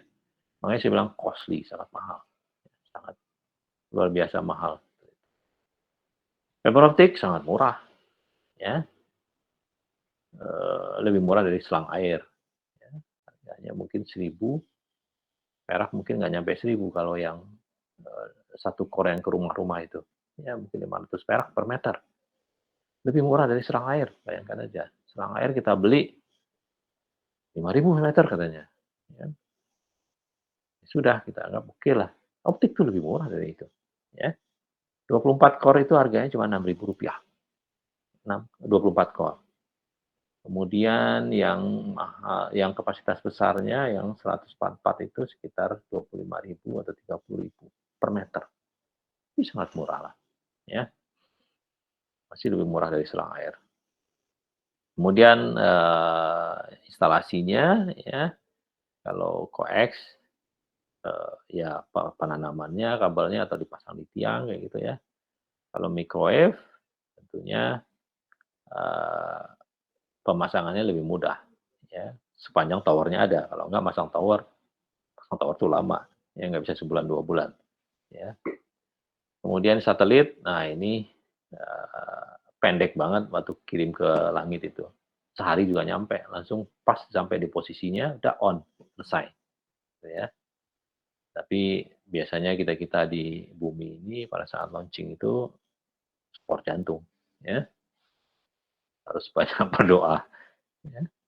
Jangan sampai dia melenceng ke kiri, melenceng ke kanan, hilang, bahan bakar bermasalah. Aduh, banyak banget harus doanya luar biasa kalau setiap launching satelit. Saya waktu kerja dulu di komunikasi, sempat 2 kali launching, ya, satelit, aduh itu kita nunggu aja, gitu kan, dan berdoa jangan sampai dia melenceng. Kalau melenceng dia hilang sekian triliun, ya. Atau dia belok, hilang bahan bakarnya, hilang umurnya sekian, berkurang umurnya. Satelit itu umurnya tergantung dari bahan bakarnya yang di dalam satelit. Karena kalau dia bergeser, satelit itu ke satu titik tertentu karena ketarik oleh benda langit lainnya, dia harus kita kembalikan ke posisi aslinya. Nah, waktu di udara hampa di atas langit itu hanya bisa bergerak satelit itu kalau dia dinyalakan semacam pendorong anginnya, ya thruster namanya, didorong, set gitu dia. Nah itu dibangkitkan dengan satu bahan bakar tertentu sehingga dia bisa bergerak lagi ke kiri, gitu ya. Nah kembali lagi ke posisi aslinya, gitu ya. Kalau bahan bakarnya habis, sudah umur satelit itu habis, walaupun perangkatnya masih bisa dipakai. Ya, buang udah satelit itu, nggak bisa lagi dipakai. Jadi bahan bakar satelit itu selalu ada tangki cadangannya satu yang nggak boleh dipakai. Dipakai hanya untuk membuang satelit itu ke luar angkasa, ke ketinggian sampai 100.000 km. Sudah kalau sampai situ udah dia akan pergi terus ke atas langit. Ya, dia akan terbang terus. Karena sudah tidak pengaruh lagi dari tarik bumi, gitu ya. Sedangkan kalau di ketinggian 36.000 dia akan imbang, di situ ada berhenti dia. Ya. Pada saat umurnya sudah habis harus dibuang ke atas. Biaya lagi, ya, sangat mahal. Ya. Membuangnya itu mungkin ada waktu kira-kira sampai 100.000 kilometer sampai 1 minggu membuangnya itu. Ya. Saya pernah sekali itu deorbit namanya, programnya menggunakan bahan bakar cadangan tadi yang nggak boleh dipakai tadi, hanya untuk dibuang aja, membuang satelit itu, ya, buang sampai posisinya sudah pas di 100.000 kilometer. Nah itu kita daftarkan ke internasional, selesai dan gitu ya. Kita buat reportnya sudah sampai di posisi koordinat sekian kilometer dari bumi. Ya, kalau sampai salah itu, wah bisa rame. Ya, bisa dia jatuh ke bawah lagi atau terbang entah kemana. Ya, tidak mengganggu satelit lain segala macamnya. Jadi betul-betul sudah betul-betul parkir atau dibuang ke posisi aman. Oke. Kabel optik gampang banget lah. Ya sama dengan coax. Ya. Lebih mudah malah. Ya. Tinggal gali aja tanah, pasang tubun selesai atau pasang di tiang selesai. Ya sangat mudah. Ya. Saya ada proyek di Surabaya untuk pasang optik ini. Ya. Udah cepat. Yang lama tuh perizinannya. Biasanya tuh macam-macam lah. Ada ormas, ada wah ribetnya hanya di perizinan. Waktu pasangnya cuma sebentar. Ya, sekian kilometer selesai dalam sehari. Ya. Kemudian elektromagnetik induksi kabel optik tentunya tergantung dari kualitas kabelnya. Kalau kualitasnya kabelnya bagus tentunya bisa terproteksi karena dia biasanya ada groundingnya di luarnya itu. Kemudian kalau microwave induksi elektromagnetik tergantung, kalau frekuensinya sama pasti terganggu, kalau enggak ya aman. Itu aja. Sedangkan satelit juga begitu sama ya, selama aturan regulasinya benar gitu ya, nggak ada sembarangan orang pakai frekuensi satelit ya aman aja, gitu kan. Tapi kalau ada sembarang pakai ya ruwet ya. Makanya dulu ada himbauan kita pindah dari radio TV analog ke TV digital karena frekuensi analognya akan dipakai untuk 5G ya.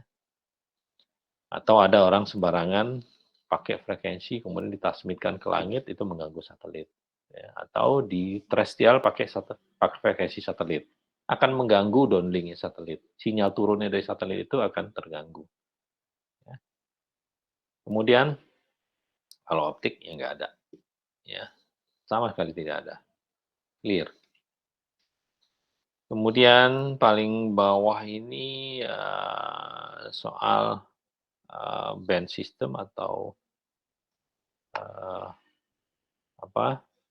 jarak gitu ya. Kalau coax itu ya tergantung ya. Ya bisa berapa kilometer, kalau radio itu 40 kilometer, kalau bumi ini bisa sampai coverage-nya bisa sepertiga diameter keliling bumi. Kalau optik itu bisa ratusan kilometer lah ya. Oke, ada pertanyaan? Sebelum kita bicara besar trafficnya yang dilewatin di setiap sistem itu berapa, ya?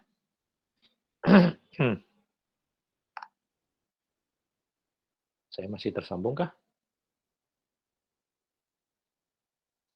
Halo? Tes, halo? Masih, Pak. Masih ya? Oke. Biar cepat, kalau nggak ada pertanyaan, saya lanjut. Ini adalah standarisasi telepon transmission rate. Ya. Kenapa ada ini? Ini adalah dasar dari transmisi digital. Sekarang yang ada kita pakai ini. Ya. Tadi ada yang berlangganan internet di rumahnya 10 mega. Itu konversinya berapa kalau dikonversikan ke suara? Ya. Dulu menggunakan standarisasi telepon transmission rate. Ya. Kapasitas satu perangkat atau satu jalur transmisi itu dikonversikan ke voice. Ya, karena waktu itu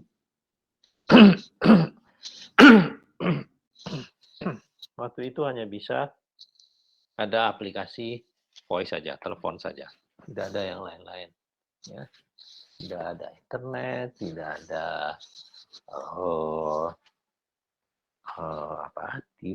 video, tidak ada Netflix, gitu ya. Tidak ada YouTube, tidak ada Instagram, segala macam, tidak ada. Zaman dulu itu hanya voice saja. Jadi kapasitas voice itulah menjadi standar transmisi, capacity transmisi di dunia. Ya, ada 3 standar di dunia. Ya, yang besar-besar, yang kecil juga banyak ya. Negara-negara tertentu juga mereka buat standar sendiri. Tapi yang umum dipakai di dunia hanya 3. North America, Eropa, dan Jepang. Indonesia pakai yang mana? Indonesia pakai yang Eropa, ya, yang tengah-tengah itu. Jadi ada satu kapasitas bitrate, ya, itu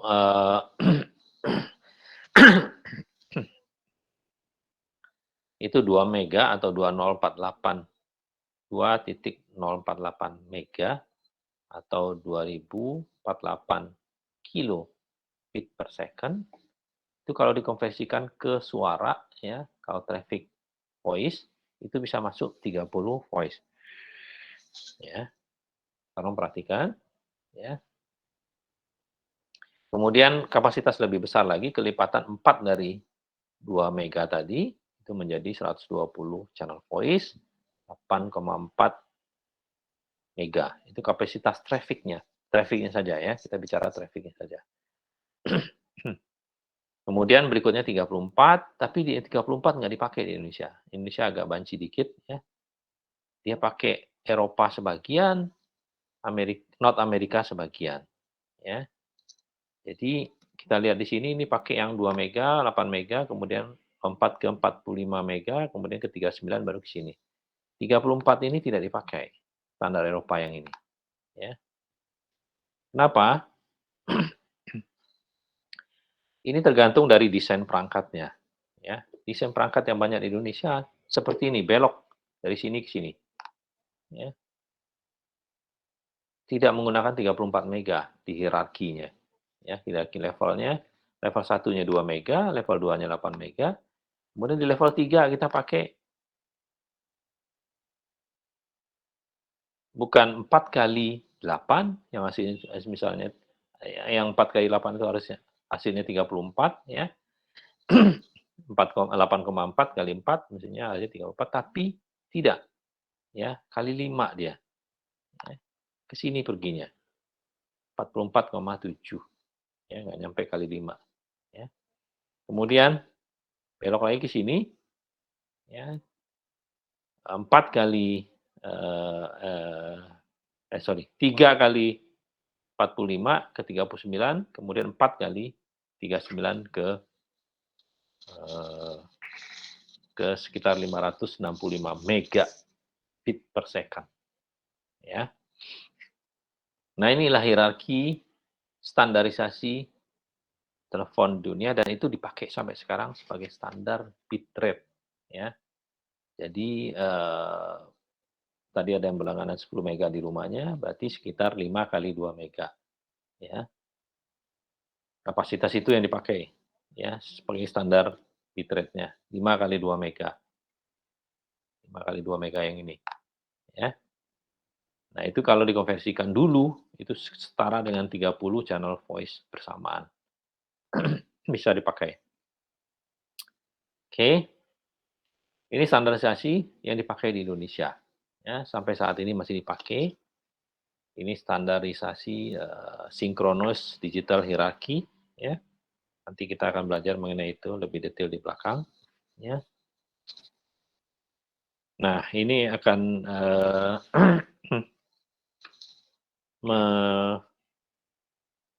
menjadi standar terus di dunia komunikasi ya. Tapi kadang-kadang kalian mungkin nggak care lagi dengan kapasitas. Saya punya sambungan internet di rumah 10 mega, 10 mega, tapi kita nggak tahu transmisi yang dipakai di rumah itu berapa, gitu ya. Oke, sebentar saya harus chatting dulu paling.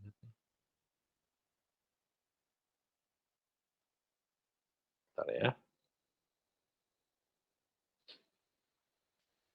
Oke, sebentar. Setelah ini saya harus ikut workshop.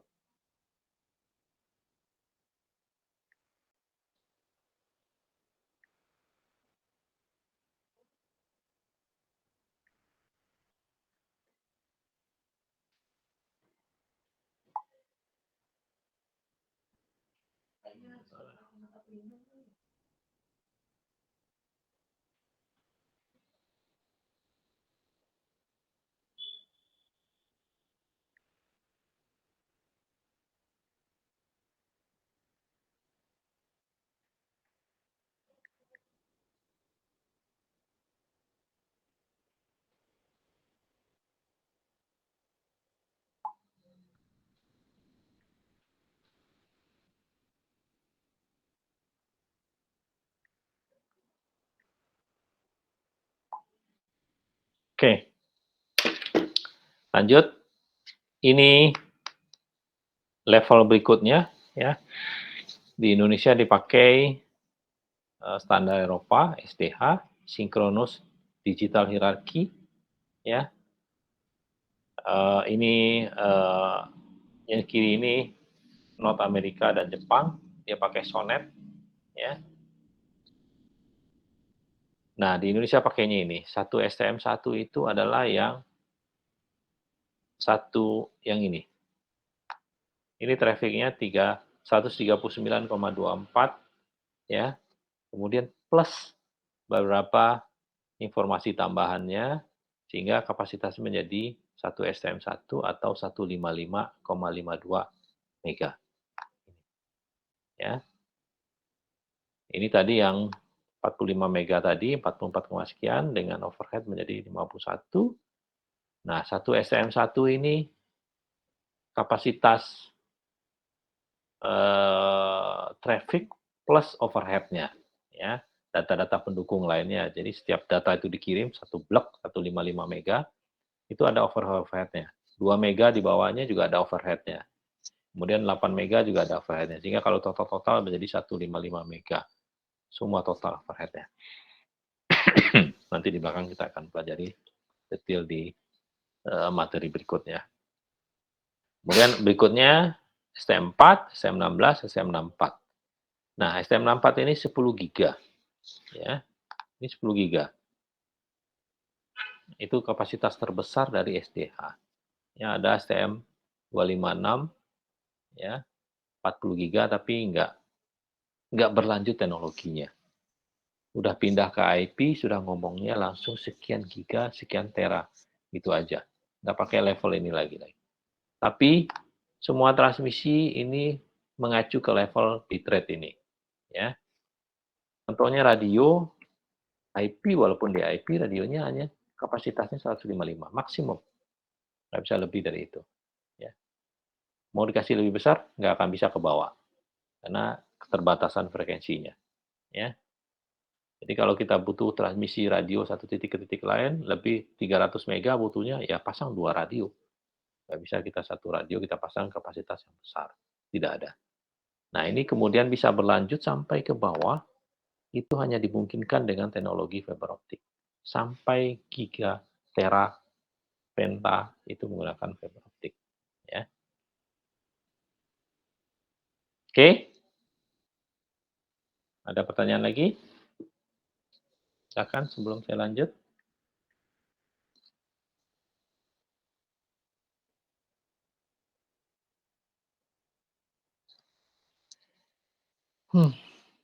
Oke.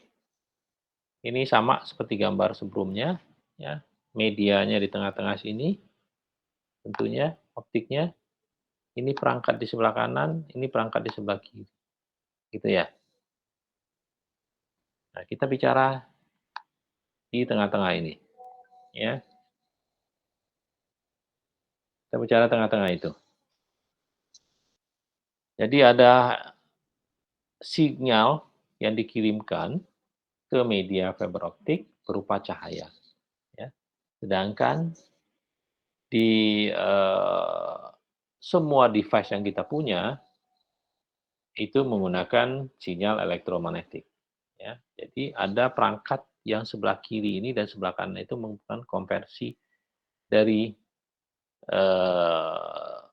elektrik ke optik di sebelah kiri. Kemudian di kanan ini dari optik dipindahkan lagi ke elektrik sehingga bisa kembali ke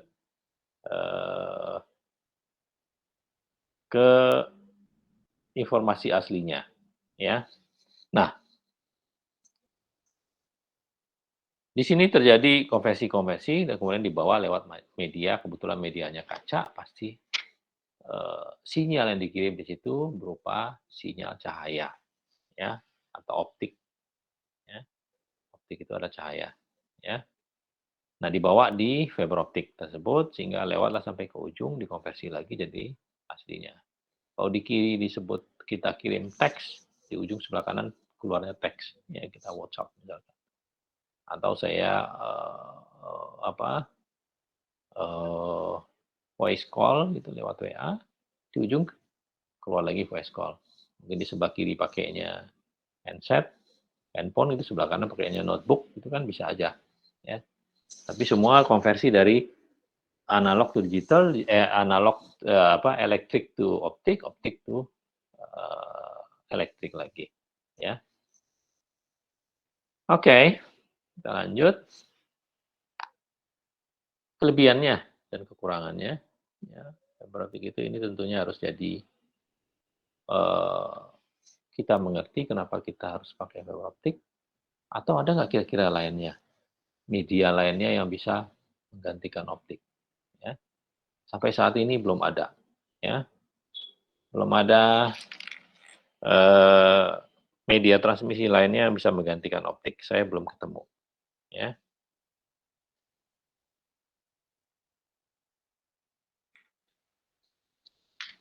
Belum ketemu media transmisi yang pengganti berikutnya dari fiber optik, ya.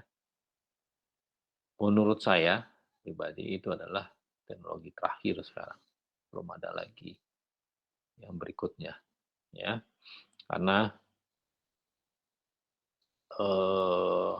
sampai pengembangan terakhir masih berkutat di fiber optik, ya. Kita lihat advantage-nya, ya. Bandwidth sangat besar, ya. Bisa sampai tera, ya. 1 lambda sekarang itu bisa sampai 400 giga, ya. 400 giga kali 10 itu 4 tera, ya. Kali 80 lambda. Oh, udah terhitung lagi itu kapasitas, ya.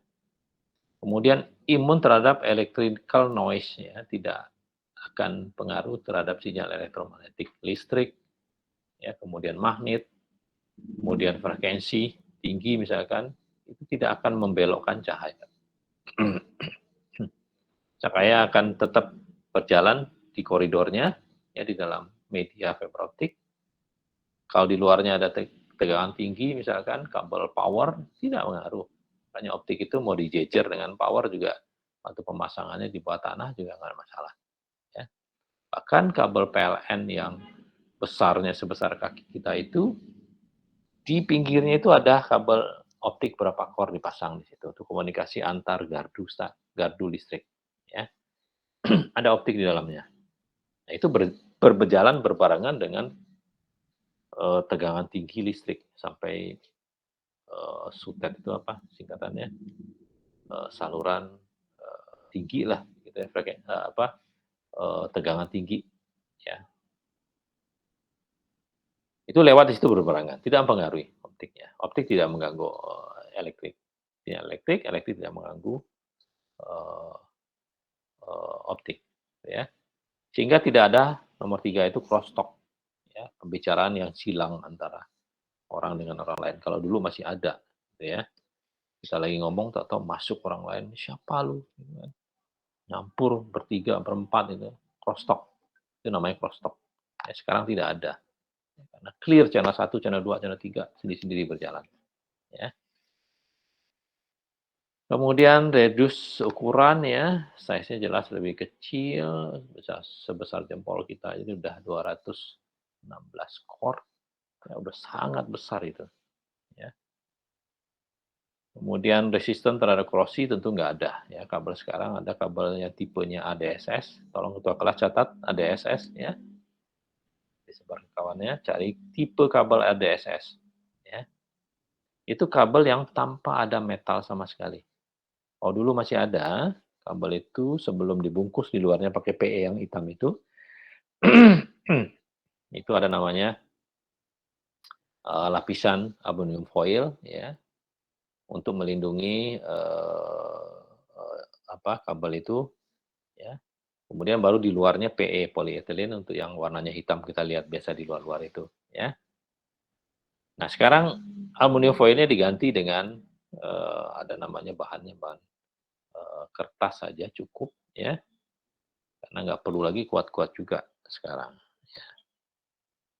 Kalau dulu malah dilindungi besi apa segala macam, ada armornya. Ya. Sekarang nggak ada lagi. Karena memang kalau mau pakai armor, kepotong orang ya dipotong orang aja. Ya. Jadi nggak penting-penting amat juga, jadi nggak dipakai lagi sekarang. Jadi kabel ADSS itu ukurannya kecil, ringan, karena nggak ada logamnya lagi, ya kan? Satu gulungnya akan lebih ringan daripada satu gulung yang pakai logam. Ya, apalagi pakai armor, waduh berat banget. Ya, udah nggak ada lagi. Semua pakai non logam. Ya, jadi reduce ukuran dan beratnya. Kemudian nggak ada korosinya, ya, karena memang udah nggak ada logamnya. Kemudian temperatur variasinya juga cukup tinggi, ya. Oke, lah. Oke.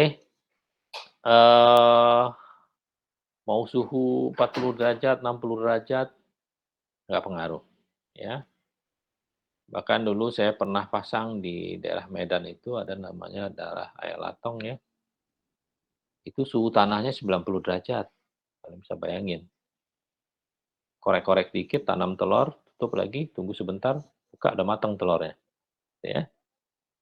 Karena memang panas sekali, di bawahnya itu adalah jalur magma, ya, gunung berapi. Panas sekali. Gimana cara masangnya? Kita pasang pakai tiang, nggak mungkin, ya. Karena memang tidak memungkinkan lokasinya. Akhirnya kita pasang kabel khusus, ya, pelindung khusus luarnya yang tahan panas. Optiknya nggak apa-apa, panas sampai 100 derajat pun nggak apa-apa, ya, karena tingkat lelehnya tinggi. Ya, tapi pembungkus luarnya, kalau yang biasa pasti meleleh semua.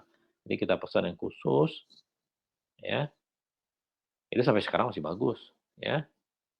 Tidak pernah rusak tuh kabel, karena memang nggak ada juga yang gali-gali di situ. Siapa yang mau ngorek-ngorek tanah di situ? Meleleh tangan dia, gitu kan?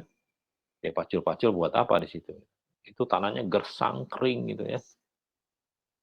Itu ada satu tempat di Sumatera, di dekat Medan, ya. Itu pakai kabel khusus dengan ketahanan temperatur khusus juga. Kemudian dispensitnya mahal, ya relatif lah, ya. Dengan produksi mahal sekarang pabriknya sudah ada di Indonesia, murah kalau saya bilang malah. Dibanding koeks, kita beli kabel koeks buat antena itu 10.000 semeternya.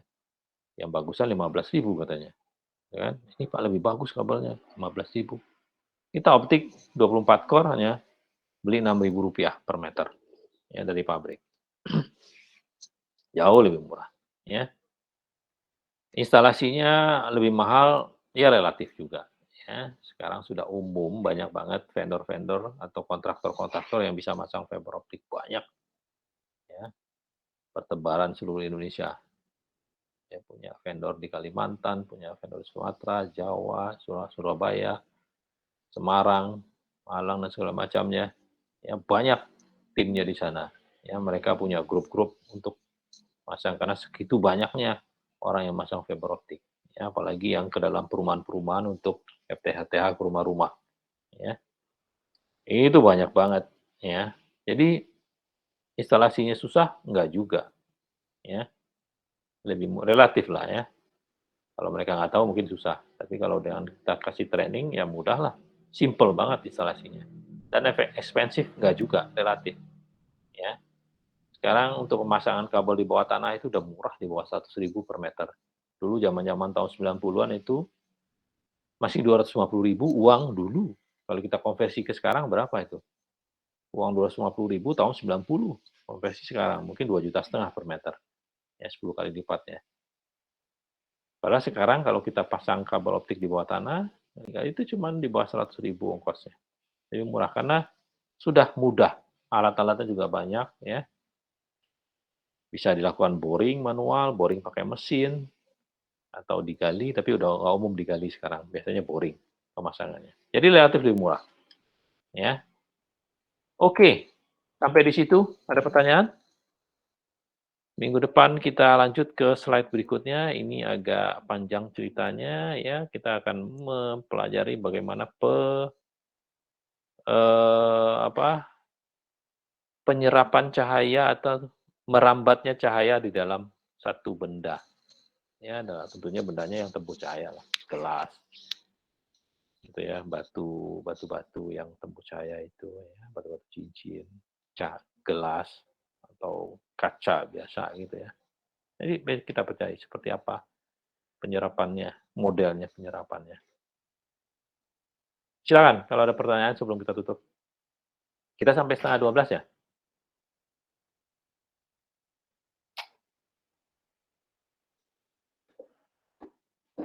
Halo, Ilham? Kita sampai jam berapa? Ilham udah tidur?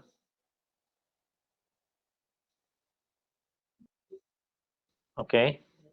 Silakan kalau ada pertanyaan sebelum ditutup.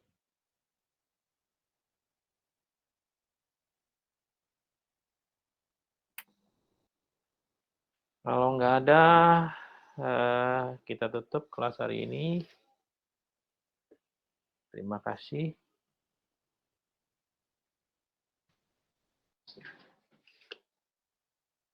Kita lanjut minggu depan untuk lebih detail lagi, materi sama ya. Ini agak slow sedikit di bulan puasa ini, mulai lapar nih. Ya. Oke, kalau nggak ada lagi, sekali lagi terima kasih. Kita tutup. Assalamualaikum warahmatullahi wabarakatuh. Waalaikumsalam. Oke, thank you. Waalaikumsalam.